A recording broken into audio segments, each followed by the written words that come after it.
Hey, and welcome to Matt and Jess TV. I am Matt Rose. And I'm Jessica Bun Bun. This is our reaction and review for the Traitors US Season 3, Episode 7.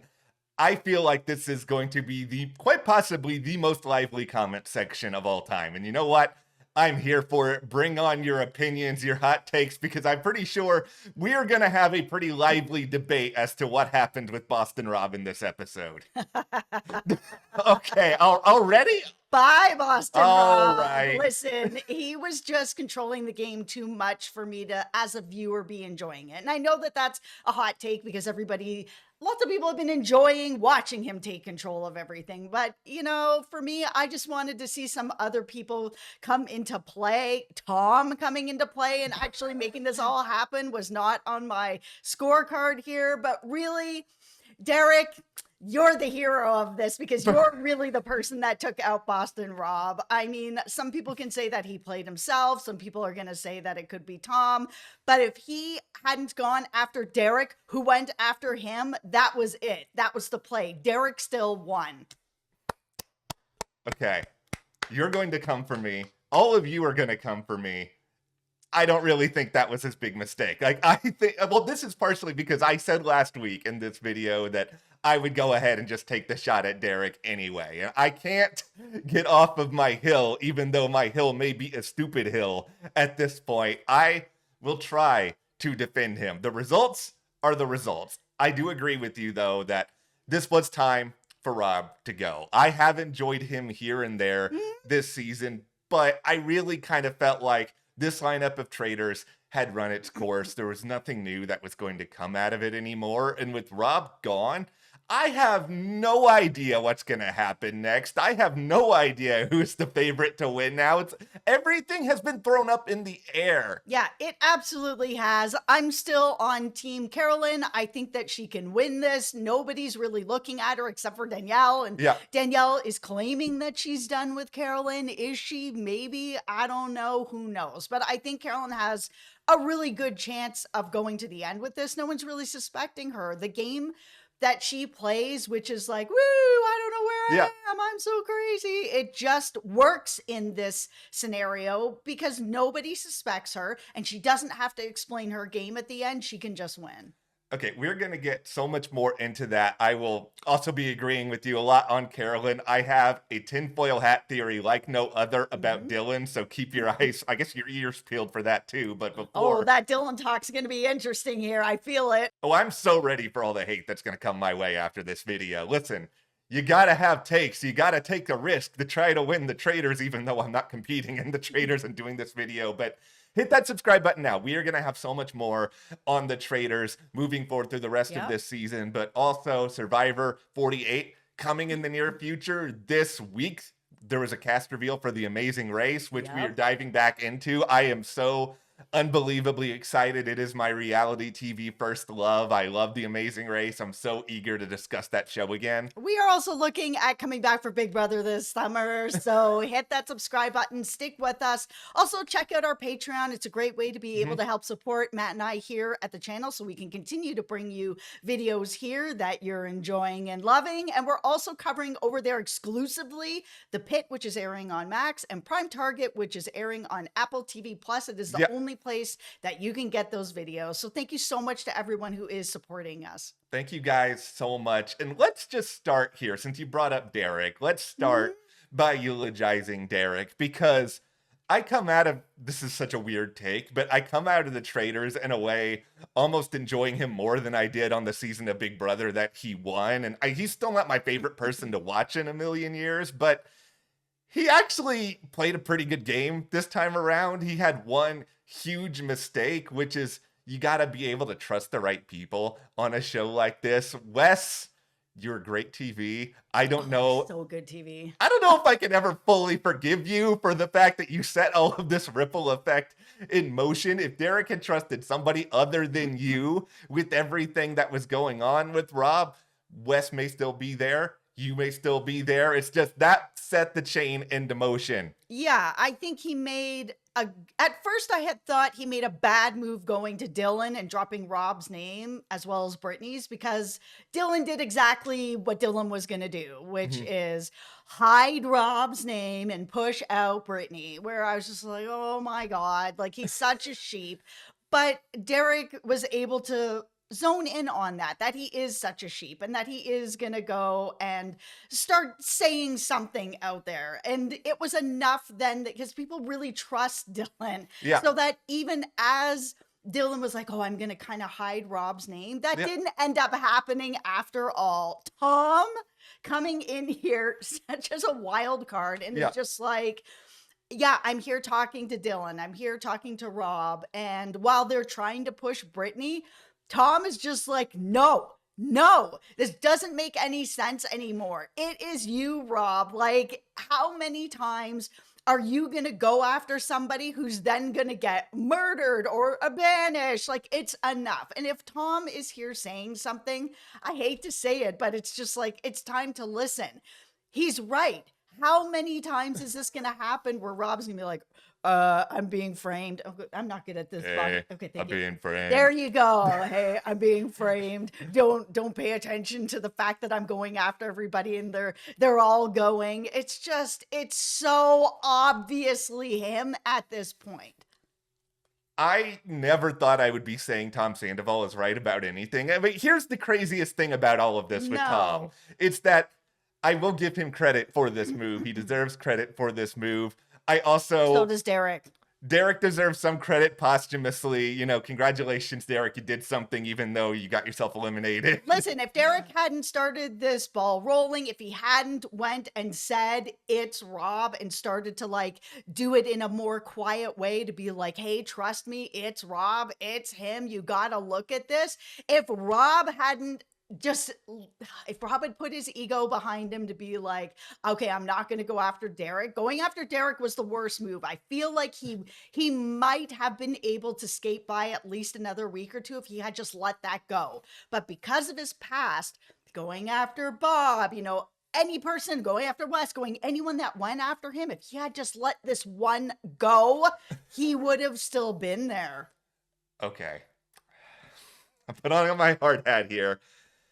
The results are the results. Like, I will say that. Clearly, this move did not work for Boston Rob. Now, I'm going to spoil a tiny bit of the Traitors Australia Season 2 over the next minute or two. I'm not going to spoil the end of the season, rest assured of that. But here's where I will marginally defend Rob for this. One of the traitors on the Season 2 of the Traitors Australia basically did what Boston Rob has been doing these past few episodes, where anytime somebody brought up his name, he went after that person. And because the faithfuls on that season were the worst faithfuls I have ever seen in the history of humankind, it worked for him for a really, really long time. He was able to kind of constantly play this, oh, I was framed card. And I went into this episode thinking, okay, if I was in Boston Rob's shoes, I would do the same thing just because the target on me is already so big that I'm probably going to be in danger regardless. If I keep Derek in the game, that's another person that's going to be rallying for me. Now, here's where the results are the results. And this is where I would probably be wrong, because I think if you do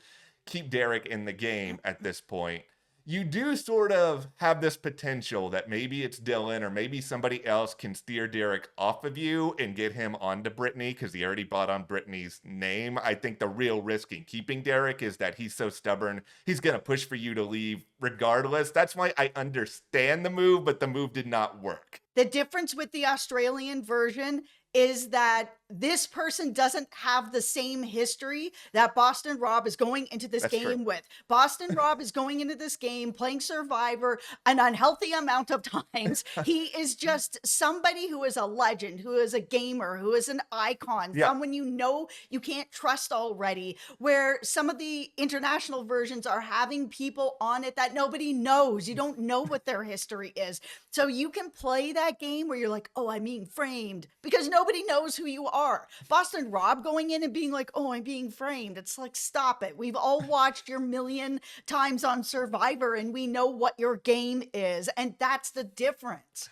It's a really good point. I think if I'm going to sit here and diagnose what I think is Boston Rob's biggest number one mistake, because obviously this was a mistake because he made the movie and he ended up getting taken out at the end of the Right. episode. But the biggest mistake to me is that the fundamental difference between Survivor and the Traitors is Survivor, you can have an alliance, but at the end of the day, it's really just about you. You have to look out for your own self-interest. For the Traitors, it's a team. And yeah, depending on what happens at the end of the season, only one person may win, but you're on the same standing as Danielle and as Carolyn. And starting with the move to get rid of, your beloved Bob earlier on this season, he burned these other traitors so badly that, yeah, he was able to string them along for a little while, but he kept telling them what to do. He didn't buy any trust with him. They didn't have any incentive at all to ever want to defend him. And then, of course, Danielle voted against him last week. They both voted against him this time around. If your traitors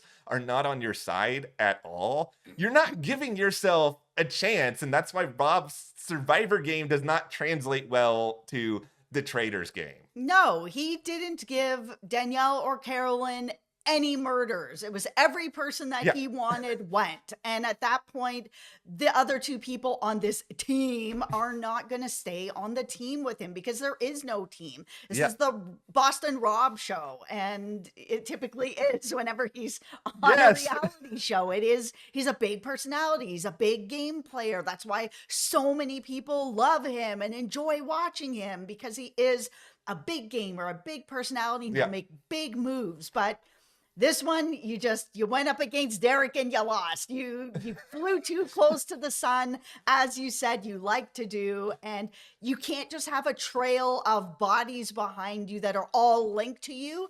And at some point, Tom Sandoval is going to come up and be like, no, guy, I don't believe you're being framed. You say it every single week. Like, it is enough. You are a traitor. And to have Tom have this win, especially even for me sitting in this episode being like, how am I rooting for Tom? How is this coming about? I don't understand. How did I get here? Reality TV editing can do something to a person. It's just like this whole season, the collective internet has been making fun of Sandoval. 1, for his past. 2, for how much he seems like he is constantly sweating while he is on this show. 3, for the fact that he has suggested almost every name under the sun. And the idea that Boston Rob defeats Wes, one of the most iconic challengers of all time. Yes. Gets out Derek, one of the best Big Brother winners of all time. Yep. Is defeated by Tom freaking Sandoval is so unbelievably funny. There was some weirdness going on in that turret as well, where Rob at one point suggested Dylan. Even Danielle had to be like, okay, this one doesn't make any sense. Like, no. Dylan is protecting all three of us. Why is he even on the table? Let's have the Dylan talk here, where I'm just so frustrated watching him.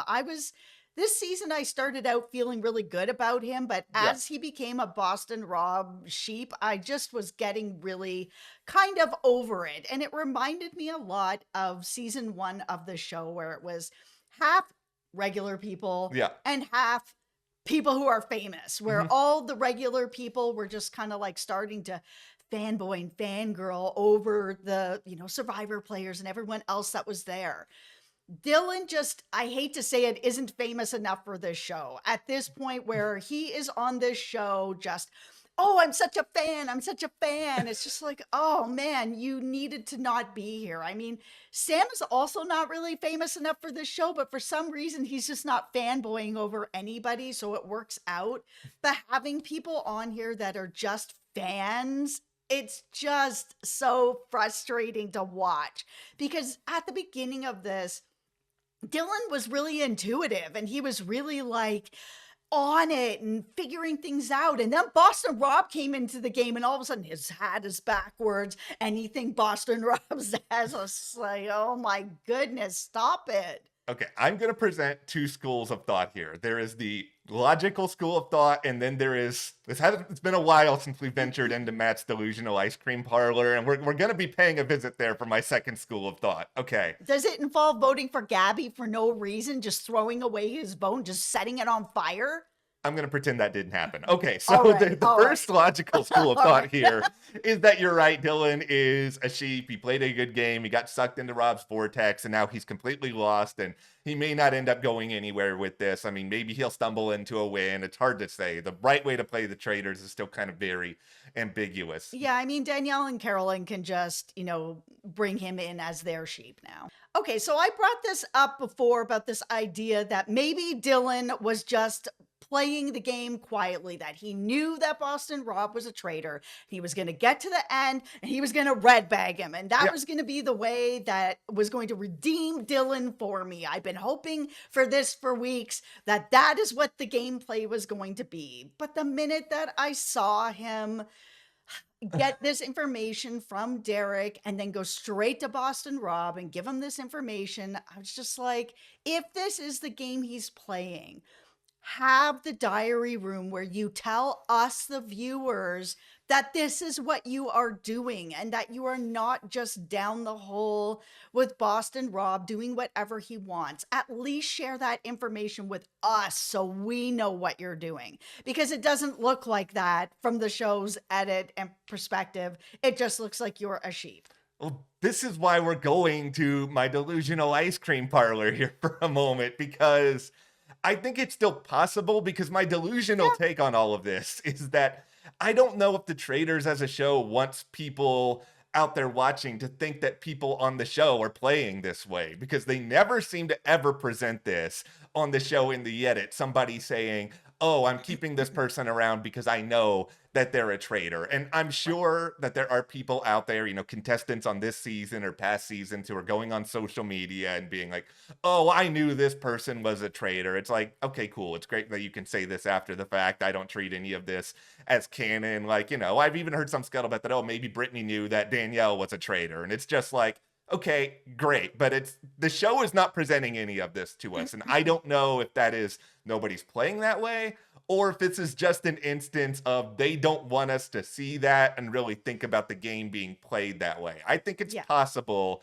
that Dylan actually did feel this way. It seems like he's kind of in tune to some things, whereas Sam, who you brought up earlier, I don't think he knows who any of these people are. I think that's why he is completely incapable of being a fan of any of them. Yeah, I do feel like there are faithfuls that play that way. There have been versions of the show where people have kind of hinted at it, where they're kind of like, I think they might be a traitor, but I don't really care. Because if they are, if they're not, if they are, then they'll still take me to the end because they think they know I'm a faithful. They'll take me to the end. They think that I'm, here for them, and then I'll red bag them at the end. There's one reason I especially think Dylan may have been thinking this, and it has to do with what we saw in this episode. They have this moment after Rob is banished where he does have this confessional kind of talking about how it's bittersweet for him that Boston Rob is gone. And it's sort of like, well, why is it bittersweet for you, Dylan? I mean, you got rid of a traitor. And so I'm just thinking now, okay, well, it must be because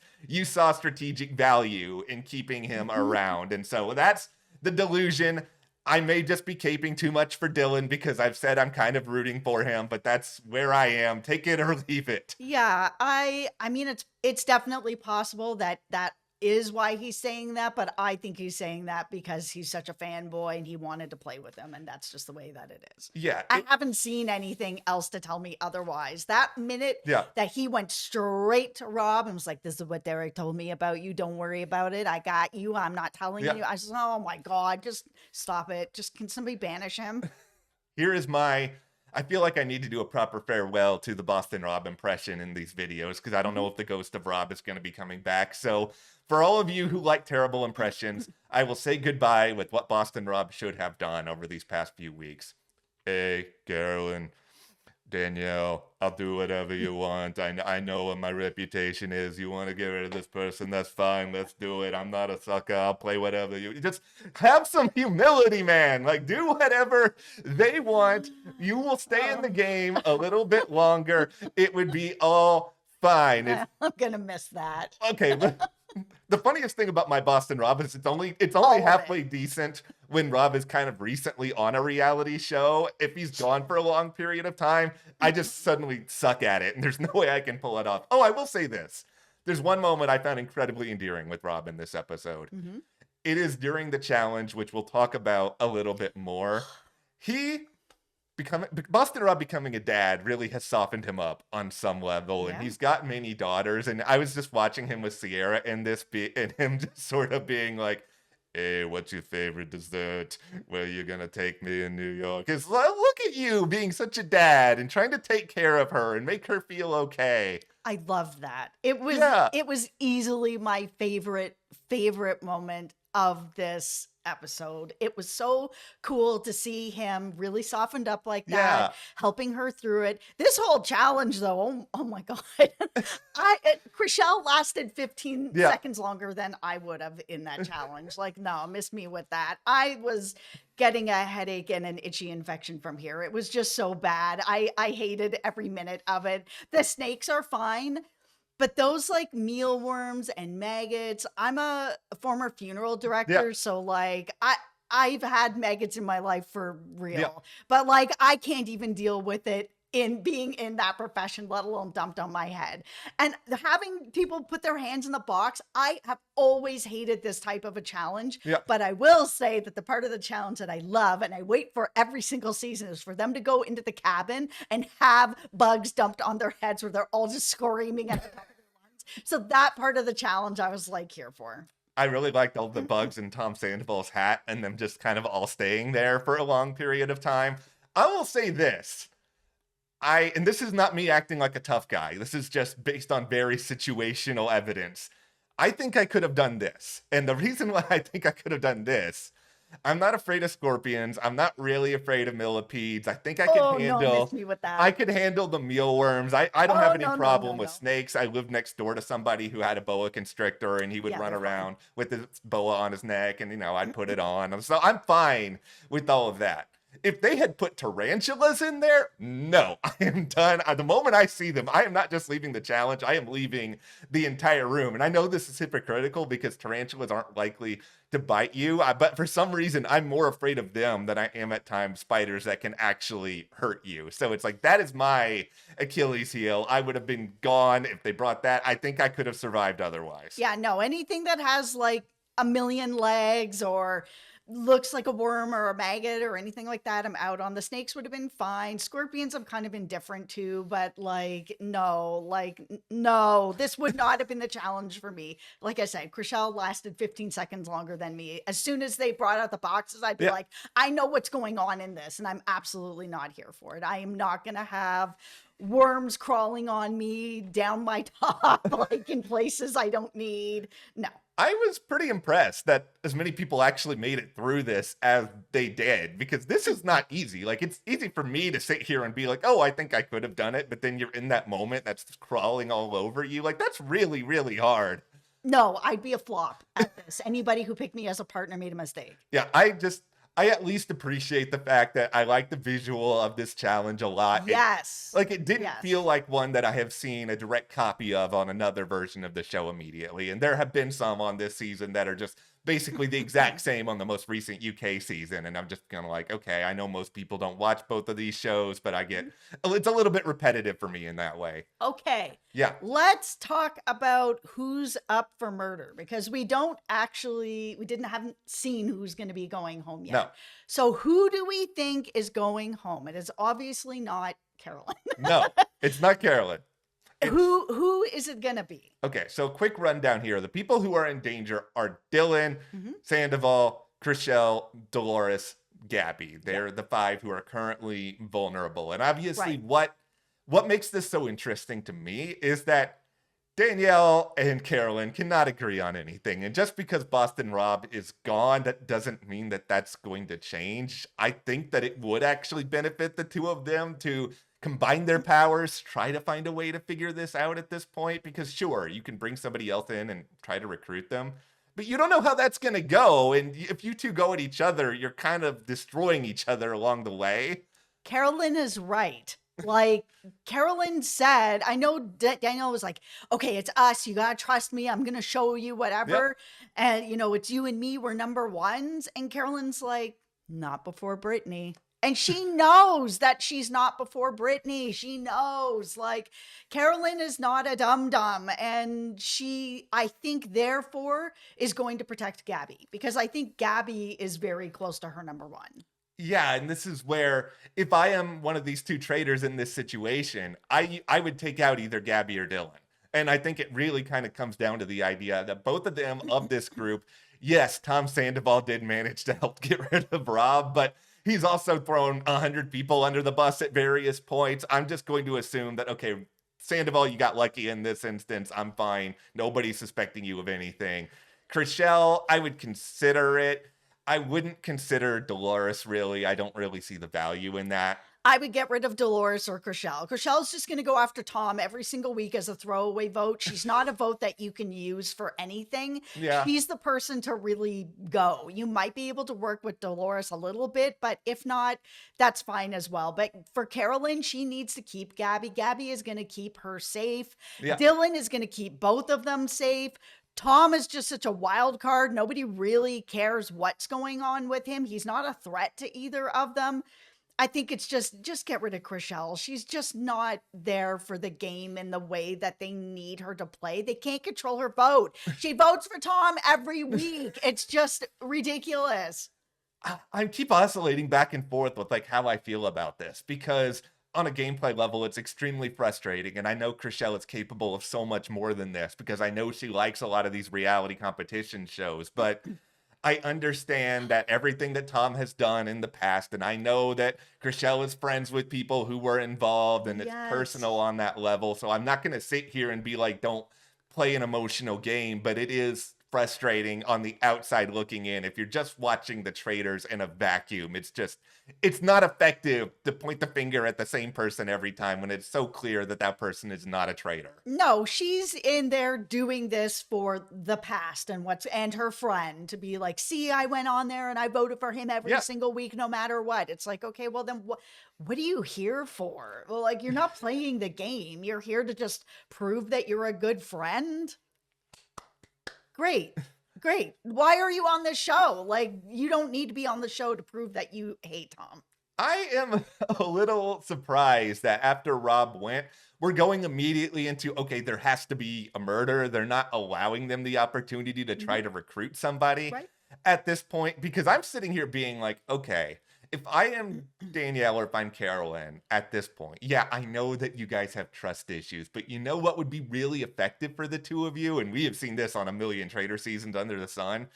Recruit somebody who everybody thinks is a traitor already and then just get rid of them the next time and save yourself a week. Everybody has been on this coffin theory for a long time. I know Sierra's been kind of in the clear for a little while.